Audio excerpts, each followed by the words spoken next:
मुल्क में बढ़ती महंगाई के हाथों अवाम की जिंदगियां जीरन हो गई। वज़ीर-ए-आज़म इमरान खान को एक नहीं 2 टीके लगने चाहिए। तर्जुमान मुस्लिम लीग नून मरियम औरंगजेब का बयान। वज़ीर-ए-आज़म इमरान खान की आईजी सिंध कलीम इमाम से मुलाकात आईजी सिंध विफाक और सिंध हुकूमत के दरमियान तनाज़े का बाइस क्यों बन गए। पूछेंगे रहनुमा तहरीक इंसाफ सदाकत अली अब्बासी से, रहनुमा पीपुल्स पार्टी आजिज धामरा से और एंकर पर्सन इमरान खान से।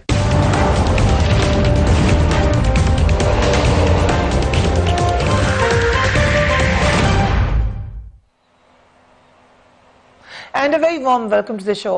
तहरीक इंसाफ हुकूमत इस वक्त पे दर पे बुरानों में मुब्तला है। एक मसला खत्म होता है तो दूसरा बुरान सर उठा लेता है। एक जानिब हुकूमत के अपने मसाइल हैं तो दूसरी तरफ अवाम महंगाई की बदतरीन बोझ तले दबे हुए हैं। अवाम के लिए अब 2 वक्त की रोटी पूरा करना भी मुश्किल हो चुका है। साथ ही गवर्नर स्टेट बैंक ने खबरदार कर दिया है कि महंगाई में फिलहाल कोई कमी नहीं आने वाली। महंगाई कब तक कम होगी ये भी उन्हें इल्म नहीं। Let's watch it. हमारा यही एनालिसिस है कि जो इन्फ्लेशन एक्सपेक्टेशंस जो हैं वो स्टेबल हैं और वो कांस्टेंट हैं और वो नहीं बढ़ी बावजूद इसके कि ये सप्लाई साइड शॉक्स हैं। और हमारी आउटलुक भी यही है कि ये जो सप्लाई साइड शॉक्स इंशाल्लाह कुछ देर बाद एड्रेस हो जाएंगे और उसके बाद इन्फ्लेशन के कम होने के इम्कानात हैं। ये कब एग्जैक्टली होगा ये काफी मुश्किल होता है फोरकास्ट करना, क्योंकि हर महीने इन्फ्लेशन का नंबर आता है। आवाम की मायूसी बढ़ती जा रही है। तब्दीली तो एक तरफ रही, अब तो हालात पहले से भी ज्यादा खराब हो चुके हैं। ना पंजाब पुलिस बदली, ना तालीम का निजाम दुरुस्त हुआ, ना ही हॉस्पिटल्स की हालत में कोई बेहतरी आई। किसानों और मजदूरों के दिन भी नहीं बदले। 1 करोड़ नौकरियां तो दूर की बात, लोग धड़ाधड़ जो नौकरियों पे थे वही बेरोजगार हो रहे हैं। मुल्क में गवर्नेंस कहीं दिखाई नहीं देती।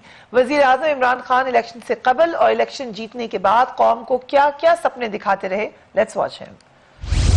मेरा आपसे वादा है कि आपका गम मेरा गम होगा, आपका दुख मेरा दुख होगा। आज मैं आपके सामने वादा आपसे करता हूं, अवाम के टैक्स के पैसे की मैं हिफाजत करूंगा। हम इंशाल्लाह इसमें आपको मिसाल सेट करके दिखाएंगे कि कानून सबके लिए एक बराबर होगा। हमने पहले गवर्नेंस सिस्टम ठीक करना है, हमने माहौल बनाना है बिजनेस के लिए। सारी गवर्नमेंट मदद करेगी कि एक किसान किसी तरह पैसा बनाए ताकि अपनी जमीन पे लगाए, ताकि पैदावार बढ़े इस मुल्क के ऊपर। अब ये जो महंगाई आ रही है, सारा जो पैसा इकट्ठा कर, ये जो कर्जे देने हैं वापस कर्जों की किस्तों के लिए, सारा वो बोझ डाल देते हैं इनडायरेक्ट टैक्सेस पे, यानी कि बिजली पे, यूटिलिटी पे, वो महंगी हो जाती है। आज फिर मेरा ये जो दूसरा प्लेज ये आपसे है कि इंशाल्लाह हम टैक्स कल्चर ठीक करेंगे। मैं आपके सामने, कौम के सामने आज ये कह रहा हूं कि हम पाकिस्तान को ऐसे चलाएंगे जो कभी पाकिस्तान पहले नहीं चलाया गया। वो गवर्नेंस देंगे जो कभी पाकिस्तान में पहले ऐसी गवर्नेंस नहीं आई। कहाँ है वो गवर्नेंस, कहाँ है वो खुशहाली। अवाम की मायूसी यकीनन बढ़ रही है, तहरीक इंसाफ की मकबूलियत यकीनन कम हो रही है, मगर वजीर आजम को सब अच्छा दिखाई दे रहा है या अच्छा दिखाया जा रहा है। कौम सख्त मुश्किल में है और हुकूमत से नाराज भी है कुछ। इस साल होने वाले बल्दियाती इंतखाबात में तहरीक इंसाफ को इसकी कीमत भी शायद चुकानी पड़ जाएगी। खुद तहरीक इंसाफ के कई रहनुमा पार्टी की जो इस वक्त की पॉलिसीज हैं या जो उसका रिजल्ट है उनकी वजह से बल्दियाती इंतखाबात को मुलतवी करवाना चाहते हैं। सीनियर तज्जियाकार हारून रशीद इस हवाले से ये लिख रहे हैं, अंदेशा है कि खला बाकी रहा और इसके बाद धमाका हुआ तो बहुत जोरदार होगा। कौन जाने फिर क्या होगा। मानो तो ना मानो, जान जहां इख्तियार है। हम नेको बद हुजूर को समझा देते हैं, साले रवां के आखिर में बल्दियाती इलेक्शन हर हाल होना है। सरकारी पार्टी मगर शशो पंज में है और दूसरी जमातें भी। खदशा यह है कि लाहौर में कौमी असम्बली के अरकान से वजीर आजम की मुलाकात में इस मौजू का जिक्र हुआ तो घबराहट में सब में ही फैल गई। सब एक ही आवाज में बोल उठे कि ये खतरनाक होगा, कामयाबी का इम्कान दूर दूर तक नहीं। ये कहते हुए खान साहब चले गए कि इलेक्शंस तो हो के रहेंगे, आप लोग तैयारी करें। यकीनन ये एक अच्छी बात है, इलेक्शंस होने चाहिए। बल्दियाती इंतखाबात के बगैर डेमोक्रेसी कभी भी पूरी होती ही नहीं है। एक ट्रिपल डेमोक्रेसी है जब तक आप अपने इख्तियारात लोकल बॉडीज को नहीं देंगे। इमरान खान सीनियर एंकर हमारे साथ मौजूद है। आई नो इमरान खान साहब, आप हमारे प्रोग्राम में ये बात कह चुके हैं कि आप समझते हैं कि बल्दियाती इंतखाब में जो रूलिंग पार्टी है वो ही जीतेगी, लेकिन अपार्ट फ्रॉम दैट इस वक्त आपको क्या लग रहा है कि पीटीआई का जो एक कोर वोटर और सपोर्टर है उसमें मायूसी है? ये पाकिस्तान तहरीक इंसाफ का वोटर जो था वो ज्यादातर वो लोग थे जो बाकी दो पॉलिटिकल पार्टी से मायूस थे। इनका अपना सपोर्टर भी एक बड़ी महदूद तादाद के अंदर है, वो सोशल मीडिया पे बड़े एक्टिव हैं, उनकी अपनी तादाद एक महदूद है, लेकिन जो आम पाकिस्तानी था जो नॉर्मली वोट नहीं करता उसने इनको सपोर्ट किया पाकिस्तान तहरीक इंसाफ को, वो मायूस है। वो हो सकता है कि पाकिस्तान तहरीक इंसाफ को वोट ना करे, क्योंकि मैं आपको ये बता रहा हूँ कि बल्दियाती इंतखाबात में सबसे महंगा टिकट जो है वो उस वक्त की साहिब इक़्तिदार हुकूमत का होता है, खासतौर पे जो सूबाई हुकूमत होती है उनका सबसे महंगा टिकट होता है। सूबे में भी पाकिस्तान तहरीक इंसाफ है, वफाक में भी पाकिस्तान तहरीक इंसाफ है, वो ज्यादा सीटें जीतेगी ये मुझे पता है, लेकिन जिस तरह उनको जीतना चाहिए वैसे वो नहीं जीत पाएंगे। और अगर फेयर इलेक्शन हो गया तो फिर सूरत-ए-हाल मुख्तलिफ हो जाएगी। मैं फेयर इलेक्शन इसलिए कह रहा हूं कि यहाँ पे सूबाई हुकूमतें अपने वसाइल को इस्तेमाल करती हैं, वफाकी हुकूमतें अपने वसाइल को इस्तेमाल करती हैं, ब्यूरोक्रेसी अपने हरबे इस्तेमाल करती है, तो इस तरीके से जो इलेक्शन का माहौल बनता है वो उनकी फेवर में चला जाता है। उनके मुकाबले में जो पॉलिटिकल पार्टीज हैं, पाकिस्तान पीपल्स पार्टी तो अब पंजाब से ऑलमोस्ट वॉश आउट हो गई है, वो यहाँ प्रैक्टिकली वैसे नहीं है। कमरुज़्ज़मान कायरा साहब जैसे लोग कोशिश कर रहे हैं तो उनकी कोशिश से अगर कोई कामयाबी मिले तो मिले, वरना यहाँ पंजाब में अब पीपल्स पार्टी वैसे नहीं है, मां सवाए जनूबी पंजाब का थोड़ा सा इलाका छोड़ के। उसके अलावा पीएमएलएन एक फैक्ट है, लेकिन पीएमएलएन की सूरत-ए-हाल ये है कि शहबाज शरीफ साहब वापस आने के लिए तैयार नहीं है, नवाज शरीफ साहब भी पाकिस्तान में नहीं है। मेरे ख्याल में अगर बल्दियाती इंतखाबात करवाने हैं तो अभी करवाने चाहिए, इससे पहले कि ये पॉलिटिकल पार्टी एक्टिव हो जाए। अगर नवाज शरीफ साहब और शहबाज शरीफ साहब वापस आ गए या मरियम नवाज साहिबा पॉलिटिक्स में एक्टिव हो गई और उनके बाकी जो पॉलिटिकल साथी हैं वो सारे खुल के सियासत में आ गए, तो फिर पाकिस्तान तहरीक इंसाफ के लिए ये मामला मजीद मुश्किल हो जाएगा कि पंजाब से उन्होंने बल्दियाती इंतखाब कैसे जीतना है। खैबर पख्तूनख्वा में वो जीत जाएंगे और उनके बाद जो दूसरी बड़ी पार्टी मैं उम्मीद कर रहा हूं कि बनेगी, क्योंकि उन्होंने बहुत डिलीवर किया, जहां जहां पे उनको ओहदे मिले वो जमात इस्लामी है, जहां जहां उनके नाजिम या काउंसलर बने हैं, चेयरमैन बने, उन्होंने उस जगह पे काम करके दिखाया। तो जमात इस्लामी कुछ फैल सकती है मजीद, पाकिस्तान तहरीक इंसाफ को वहां खतरा नहीं है। बलूचिस्तान में आप जानते हैं कैसे इलेक्शन होते हैं, जिसकी हुकूमत है उसकी बन जाएगी। पंजाब के अंदर पीएमएलएन एक मुश्किल पैदा कर सकती है, लेकिन तब जब मियां नवाज शरीफ साहब, मरियम नवाज, शहबाज शरीफ और हमजा शहबाज, ये चार लोग या इन चारों में से कोई दो लोग वो एक्टिव हो जाएं और काम शुरू कर दें तब। राइट, सो इंटरेस्टिंग एनालिसिस बासी साहब। महंगाई के हवाले से गवर्नर स्टेट बैंक की स्टेटमेंट हो या लोगों की जो परेशानी हो, किस मौके पर आप समझते हैं कि आप इसको एड्रेस कर सकेंगे, इसको कर्टेल कर सकेंगे? अभी तक तो ऐसा कुछ होता हुआ नहीं लग रहा। बहुत शुक्रिया फरिया। इमरान खान साहब को लोगों ने इसलिए वोट दिया कि वो समझते थे कि पाकिस्तान को ठीक तरह से नहीं चलाया जा रहा, लिहाजा पाकिस्तान को रिफॉर्म करने की जरूरत थी। और रिफॉर्म इदारों में भी थी और इकॉनमी में भी थी। इकॉनमी में रिफॉर्म ये थी कि बजाय, जैसे उन्होंने वो मिसाल दी और वो इंजेक्शन वाली मिसाल चलेगी कि बजाय आप उनको दर्द ख़त्म करने के सूदिंग के टीके लगा के उनको चलाएं, उनको उस चीज बीमारी को ठीक करना है। ये आप प्राइम मिनिस्टर की टीके वाली बात कर रहे हैं? जी जी, वो ये तो नहीं कह रहे थे, वो तो शौकत खानम की बात कर रहे थे। नहीं, आई आल्सो थॉट कि शायद वो कर्ज के टीके की बात कर रहे हैं, लेकिन वो इस कॉन्टेक्स्ट में बात नहीं कर रहे थे। मिसाल ये थी कि आपको अगर कोई ऐसा दर्द का पेन किलर लग जाए तो आप समझते हैं कि आप बिल्कुल बड़े मजे में, जिस तरह लोग समझते थे कि वो बड़े मजे में, जब हकीकत सामने आई तो फिर पता लगा कि इकोनॉमी में क्या। जैसे वो मैं बार बार रिपीट करूं कि 20 अरब डॉलर का खसारा, करंट अकाउंट का खसारा, डूबती मईशत।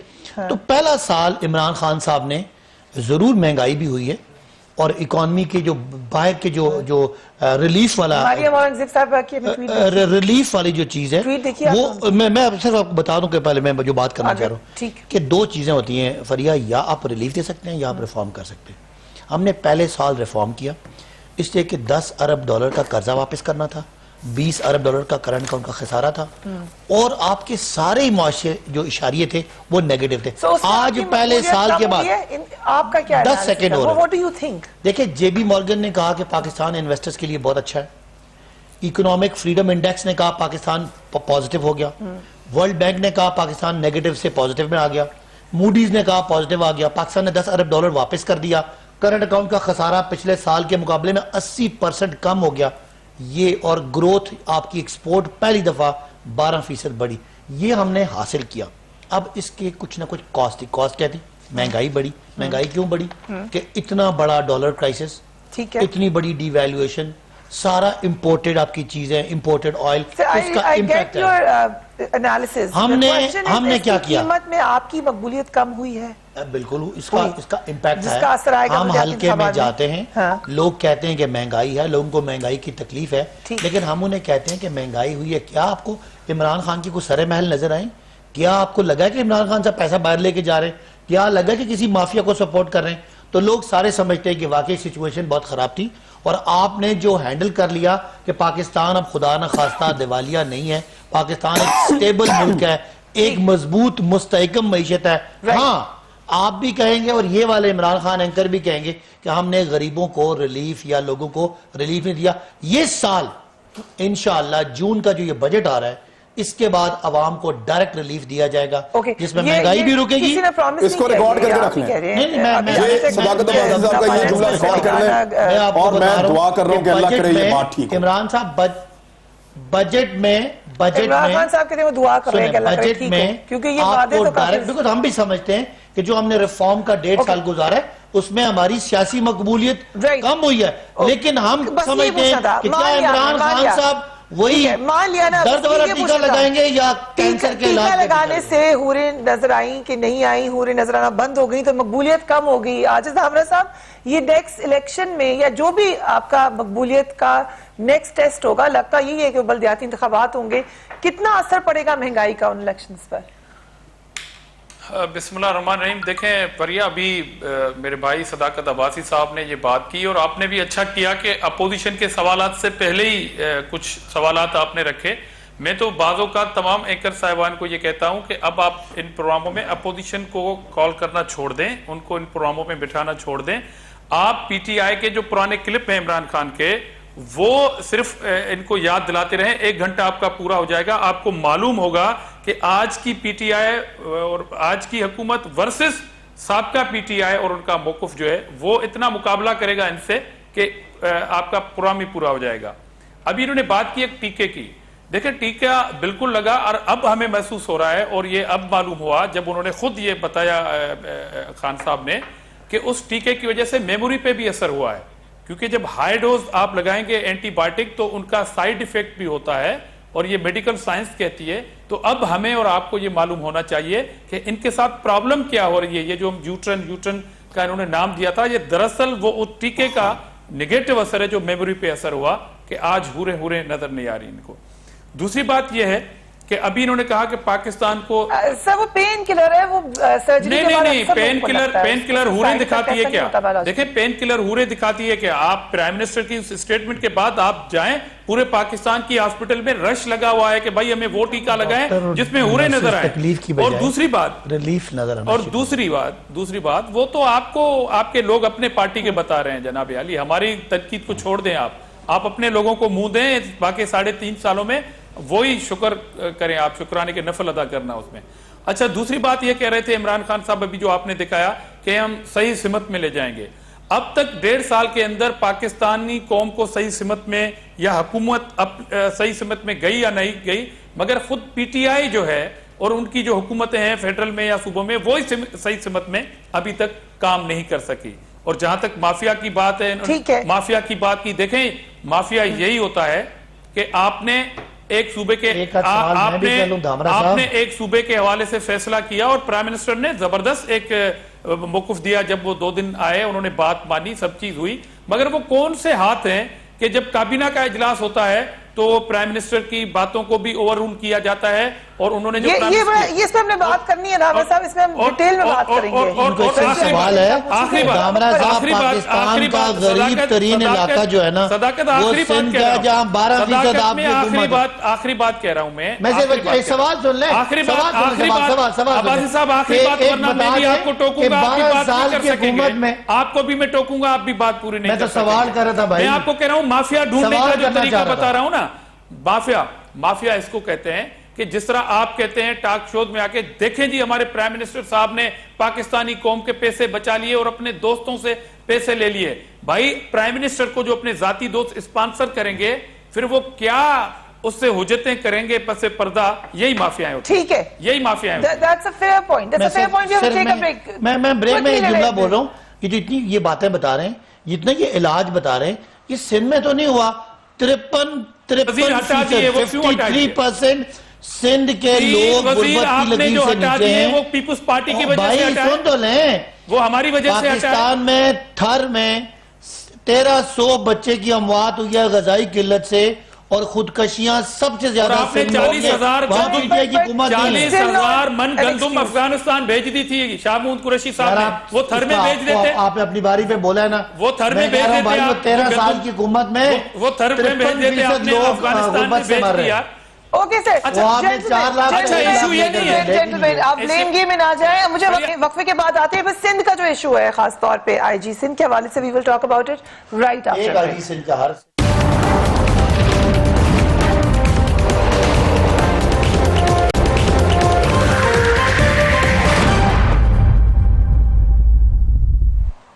And welcome back. सिंध और वफाक के दरमियान एक आईजी की तैनाती तनाज़े का बाइस बनी हुई है।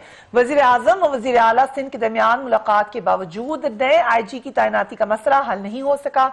सिंध हुकूमत पीछे हटने को तैयार नहीं और वफाकी हुकूमत अपने इत्तेहादी GDA की मुखालफत की वजह से मजबूर दिखाई देती है। वजीर आजम ने आज आईजी सिंध कलीम इमाम से मुलाकात की। अब उन्हें सेक्रेटरी नारकोटिक्स लगाया जाएगा, ये इतलाई। आईजी कलीम इमाम ने कल अपने तबादले के हवाले से क्या कहा था, लेट्स वॉच इट।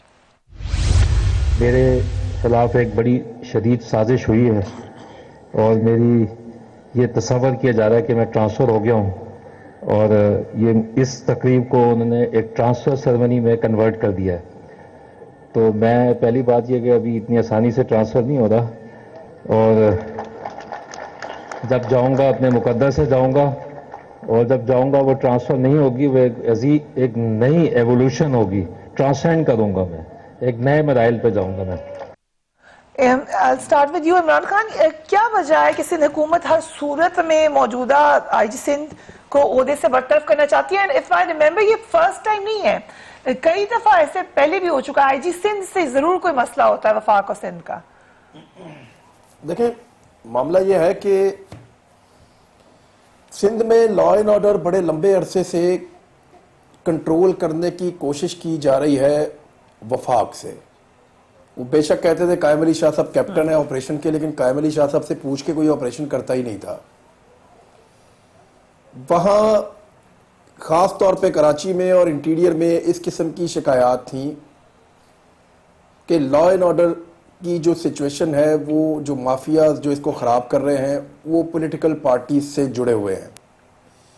एक पॉलिटिकल पार्टी के खिलाफ ऑपरेशन पहले भी हुआ, अभी फिर उनकी क़यादत जो है वो बैन हो गई, वो फिर MQM पाकिस्तान अलग से बन गई। एक गैंग वॉर वाले थे, उनको भी पॉलिटिकल लोगों के साथ जोड़ा गया।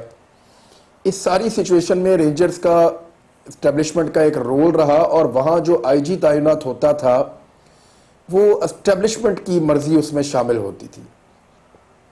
ये पॉलिटिकल चॉइस सिंध में गुज़िश्ता लगभग कोई 7-8 साल से 9 साल से 7-8 साल से ऑलमोस्ट, जब से ये PMLN की हुकूमत आई, तब से अब तक ये कोई पॉलिटिकल चॉइस पे IG वहाँ नहीं लगते रहे। वहाँ जो IGs लगते रहे हैं वो एस्टेब्लिशमेंट और वफाकी हुकूमत की चॉइस पे लगते रहे हैं। पाकिस्तान में इक़्तिदार का सबसे बड़ा मतलब ये होता है कि पुलिस को कम से कम आप कंट्रोल करें, पुलिस आपके कंट्रोल में होनी चाहिए, तब आपको लगता है कि आप इक़्तिदार में हैं। क्योंकि पुलिस इक़्तिदार का सबसे तगड़ा टूल है, वो आपके लिए हटो बच्चों वाला माहौल पैदा करती है। पुलिस अगर आपके हाथ में है, पुलिस की ट्रांसफ़र पोस्टिंग आप करवा सकते हैं, पुलिस को अगर आप कंट्रोल कर सकते हैं, तो फिर आप पूरा का पूरा सूबा आराम से कंट्रोल कर सकते हैं। पंजाब को क्योंकि इस तरह के हालात का सामना नहीं था और वहां पे एस्टेब्लिशमेंट ने अपनी चॉइस भी नहीं दी हुई थी, तो पंजाब में शहबाज शरीफ साहब थे तो उनको उनकी मर्जी का आईजी मिलता था। अभी जो है पीटीआई की हुकूमत है तो उनको उनकी मर्जी का आईजी मिलता है। खैबर पख्तूनख्वा में एक जो है वो पुलिस का कल्चर वो इस तरह का है ही नहीं कि पुलिस बहुत सारी चीजों में इंटरफेयर कर सके, लिहाजा वहां पे ये इतना इंपॉर्टेंट नहीं था। सिंध में ये पंजाब की तरह का एक इंपॉर्टेंट इशू है, लेकिन सिंध में ये चॉइस जो वहां की रूलिंग पॉलिटिकल पार्टी है वो उसके पास इतने खुले अंदाज में ये चॉइस मौजूद नहीं है कि वो पुलिस को यूज कर सके या पुलिस को अपनी मर्जी से ट्रांसफर पोस्टिंग चीजों को इधर से उधर कर सके।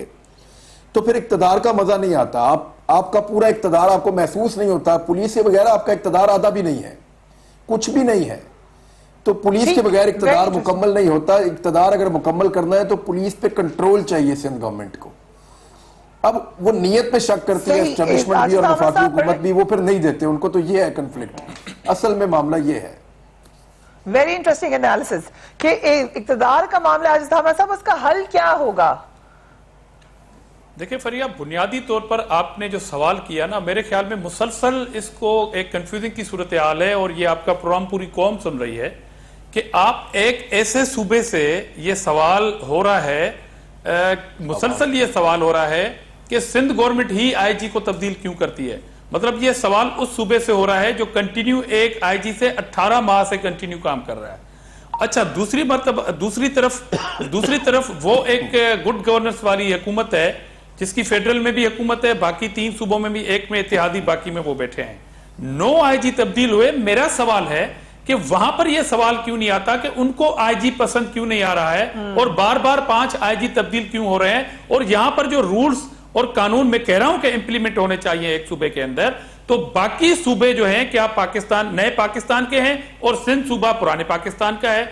तो मैं ये कह रहा हूं कि 5 आईजी तब्दील करने वाली पार्टी अपने सूबे में क्या पॉलिटिसाइज नहीं करना चाहती पुलिस को, और पुलिस रिफॉर्म्स के लिए पंजाब में आने वाले नासिर दुरानी को इस्तीफा पे मजबूर करने वाली पार्टी से या हुकूमत से ये सवाल क्यों नहीं होता कि आपको क्या जरूरत पड़ी थी। चलो सिंध में मामला जो है हम पॉलिटिसाइज करना चाहते हैं थोड़ी देर के लिए, अगर इस दलील को हम ज़ेर बहस ला दें, सिंध गवर्नमेंट जो है वो अपनी रिट कायम करने के लिए ये आईजी को तब्दील कराते हैं और झगड़े करते हैं। तो भाई साहब, आप अपने आईजी सूबों में आईजी को तब्दील क्यों करवा रहे हैं? तीसरा आईजी केपीके के अंदर काम कर रहा है। और आखिरी बात, नहीं, एक और कनेक्ट करना चाहता हूं मैं। इमरान साहब भी बड़े अच्छे एंकर पर्सन है, सीनियर हैं, आप भी हैं। बुनियादी सवाल अब यह है, सिंध गवर्नमेंट का मामला खत्म हो गया कि प्राइम मिनिस्टर साहब सूबे में आते हैं, 5 नाम पे डिस्कस होती है, 4 पे एतराज होता है, एक नाम बचता है और सारा दिन वो मीडिया उस नाम को फोकस करती है कि जनाब सुबह चीफ मिनिस्टर और प्राइम मिनिस्टर के दरमियान इस नाम पे इत्तेफाक है। उसके बावजूद प्राइम मिनिस्टर साहब कहते हैं कि काबीना में डिस्कस होगा। अब यहां पर प्राइम मिनिस्टर साहब क्लियर नजर आते हैं, मगर वो कौन सी कुव्वत है या माफिया है कि अगले दिन कैबिनेट के अंदर प्राइम मिनिस्टर के उस मौकुफ को तब्दील करवा देती है और 6 घंटे पहले आईजी से यह कहलवाती है कि मैं कहीं नहीं जाने वाला, मुझे कोई बदली नहीं करेगा, और एज इट इज 6 घंटे के बाद काबीना यह फैसला करती है। ठीक है, let me ask this question. आज साहब, वज़ीर आज़म ने अगर आईजी सिंह को तब्दील नहीं करना था तो फिर वादा क्यों करके आए थे चीफ मिनिस्टर? देखिए, एक आपको पता होना चाहिए कि वजीर आजम का जो दफ्तर है वो पूरी कैबिनेट की नुमाइंदगी होती है, लेकिन गवर्नमेंट का कोई भी फैसला वजीर आजम का जाती नहीं होता, कैबिनेट का होता है। जो मुश्ताक महर का नाम आया था, वजीर आजम सेटिस्फाइड थे, लेकिन जब कैबिनेट में आए तो सिंध पे से जितने नुमाइंदा वज़रा थे सब ने उनकी जो कारकर्दगी है उस पर एतराज़ किया। ये जो इन्होंने एतराज़ उठाया